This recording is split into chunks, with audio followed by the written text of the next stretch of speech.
আসসালামু আলাইকুম। আপনারা চাইলে আমার মতো করে কুরবানি ঈদের গরুর মাংস দিয়ে বিকেলের জন্য এই অসাধারণ মজার সহজ নাস্তাটি বানিয়ে নিতে পারেন। তাহলে চলেন দেখে আসি। প্রথমত আমি এখানে কিছু গরুর মাংস নিয়েছি, আর গরুর মাংসটা কিছুটা চর্বিযুক্ত হলেই সবচেয়ে ভালো হয়।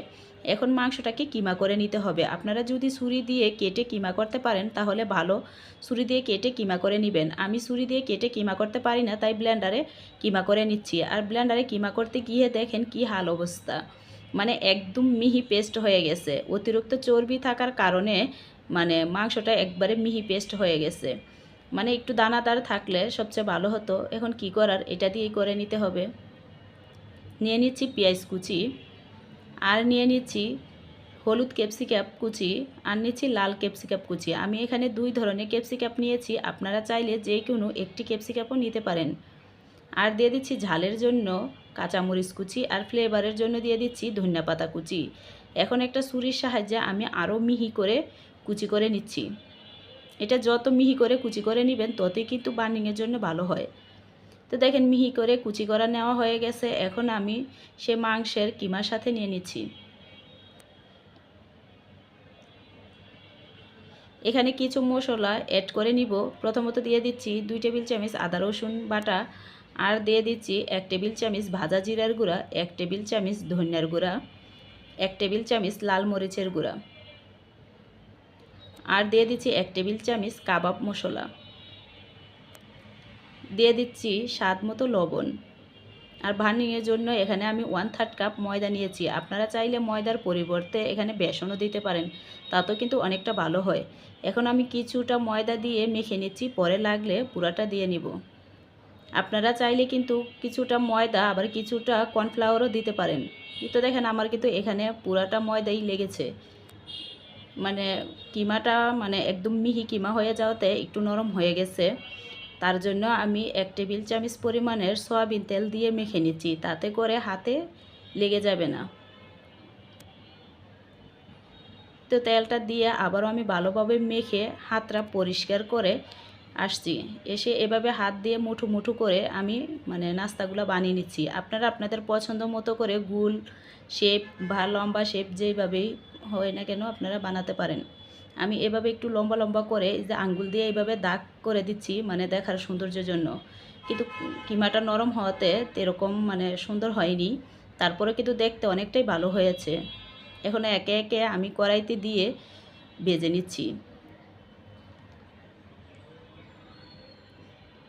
এই নাস্তাটা খেতে অসাধারণ মজার হয়, দেখবেন বাসায় বানানোর পরে ছোট বড় সবাই কিন্তু অনেক পছন্দ করে খাবে। তো সব কয়টা আমি কড়াইতে দিয়ে আমি এখন আরও 4 থেকে 5 মিনিট মিডিয়াম আঁচে ভেজে নিচ্ছি। তো দেখেন 5 মিনিট পরে আমি ফিরে আসছি। এখন একটা কাঁটা চামচের সাহায্যে আমি এভাবে উল্টে নিচ্ছি। আর মানে নাস্তাগুলো কিন্তু একদম ভালোভাবে হয়ে আসার পরে উল্টে দিতে হবে, তা না হয় কিন্তু ভেঙে যাওয়ার সম্ভাবনা থাকে। দেখেন উল্টাতেই কিন্তু দেখতে কিন্তু অনেকটাই লোভনীয় দেখাচ্ছে, আর অনেকটা সুন্দর দেখাচ্ছে, তাই না? খেতেও অনেক মজার হবে। আসলেই কিন্তু অনেক মজার হয় এই নাস্তাটা। উপর থেকে অনেকটা ক্রিস্পি হয় আর ভিতর থেকে অনেকটা জুসি হয়।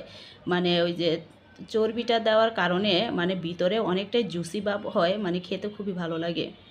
আপনারা চাইলে কিন্তু এই নাস্তাটা রুটি পরোটা বা নান রুটির সাথেও খেতে পারেন, তাতেও কিন্তু অনেকটাই ভালো লাগবে। আবার চাইলে বিকেলে চায়ের সাথে নাস্তাতেও কিন্তু সস দিয়ে খেতেও কিন্তু অসাধারণ হয়। এতে দেখেন কথা বলতে বলতে কিন্তু ওই পিঠও হয়ে আসছে। এখন আমি এই পিঠও উল্টিয়ে দিচ্ছি। উল্টিয়ে এখন আমি উপর থেকে কিছুটা বাটার মানে গলানো বাটার ব্রাশ করে দিচ্ছি। আপনারা চাইলে এখানে ঘিও কিন্তু দিতে পারেন। এভাবে বাটার বা ঘি দিয়ে ব্রাশ করে দিলে উপর থেকে মানে দেখতে অনেকটা সুন্দর হয়, আবার মানে সুন্দর একটা ফ্লেভার আসে। মানে খাওয়ার সময় একটা শাহি শাহি মানে ভাব একটা হয়, মানে খেতে খুবই ভালো লাগে। তো দেখেন আমি কিন্তু উল্টিয়ে ওই পিঠও কিন্তু আমি বাটারটা ব্রাশ করে দিয়েছি। এখন আমি উঠিয়ে নিচ্ছি। মানে আপনাদেরকে কি বলবো, মানে নাস্তাটা থেকে যে কি সুন্দর একটা ফ্লেভার আসছে, আর খেতেও অসাধারণ মজার হয়। অল্প উপকরণ দিয়ে খুব চটজলদি এরকম মজার এক বিকালের নাস্তা বানাতে পারলে কে না বানায় বলেন। অবশ্যই বাসায় একবার হলেও আপনারা বানাবেন। দেখেন কতটা সুন্দর হয়েছে। এখন আমি একইভাবে একই নিয়মে কিন্তু সব কয়টা নাস্তাই এভাবে ভেজে নিব। এই তো ভাজা হয়ে গেছে। এখন এগুলাও আমি উঠিয়ে নিচ্ছি।